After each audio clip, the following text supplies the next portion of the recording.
Hi, and welcome to Meetings in Math. You're here for a bonus lesson on adding integers using the scorecard method. We're going to continue to look at the patterns that we're seeing when we're adding integers to continue to develop a rule so that we don't have to rely on these different kinds of strategies. We can use the strategies, but it's nice when we have a rule. So let's go ahead and look at what you need today.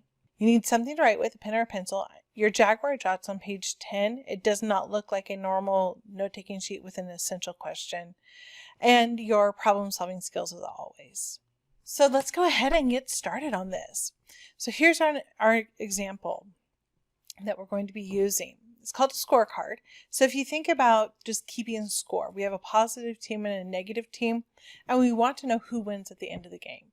So we have -4 and a 6, and so you just put them into their right category. So -4 went into the negative team, 6 went into the positive team. You decide who wins and by how much, and that's your answer. So if you look right here, you can see that 6 won. And when you work across is when you subtract.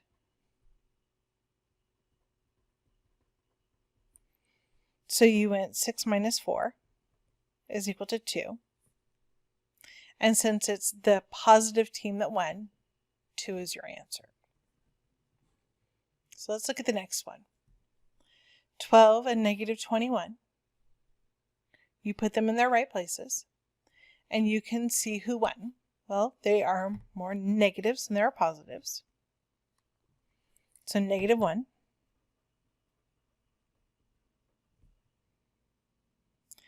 And so then we want to know how much they won by. So you basically want to know the difference between the two. So 21 minus 12, that would be 9. But since it's the negatives that won, your answer is -9. So anytime you move between the two, you subtract. Now, here you see the positives didn't score any points, if you think of it that way, and the negatives did. So the positives ended with a score of 0, and the negatives ended with a score of 28. So who won? The negatives by a score of what? So the difference between 0 and 28, so 28 minus 0 is 28, but they're negatives, so -28. So if we look at this right here, 24 goes in the negative, 30 goes in the positive. So who wins? The positives.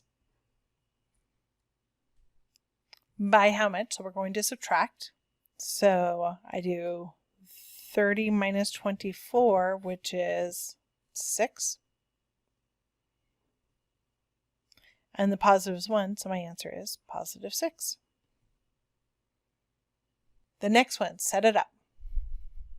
Good. So 15 and 5 with nothing there.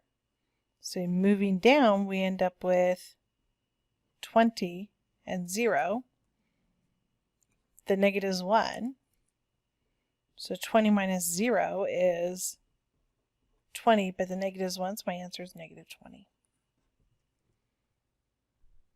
So I think you kind of see the patterns here. Go ahead and try the last ones on your own and come back and see and check your answers with me. So there's 3 to do. Pause it and then come on back. All right, here we go. So we have an 11 and a 13, which is 24 and 0. So 24 minus 0 is 24. It was the positives that won, so the answer is 24. Getting a little more complicated, but we're still just going to use the scorecard. So these are all in the negatives, 5, 7, and 3. That's 0. That would be 10 and 15. So the negatives 1. So 15 minus 0 is 15, so the answer is -15. And then this one, 9 is a negative, 17 is a negative, and this 4 is a positive. So moving down on both sides, we have a 4 and a 26. So now I'm just comparing the last two. Negative's 1. And when I move across, 26 minus 4 is 22, but the negative's 1, so it's a negative 22.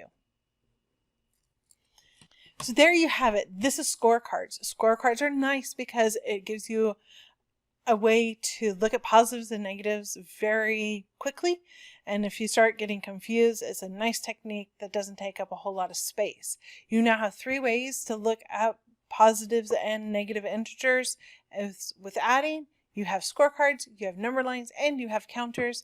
So use one of those techniques if you are having problems remembering the rules, but you do need to start memorizing those rules. Take some time to do your assignments using those techniques. That's what I'd like you to spend your focus on. And be kind to one another because everyone needs a little kindness in their lives. I will see you in class real soon and take care. Bye.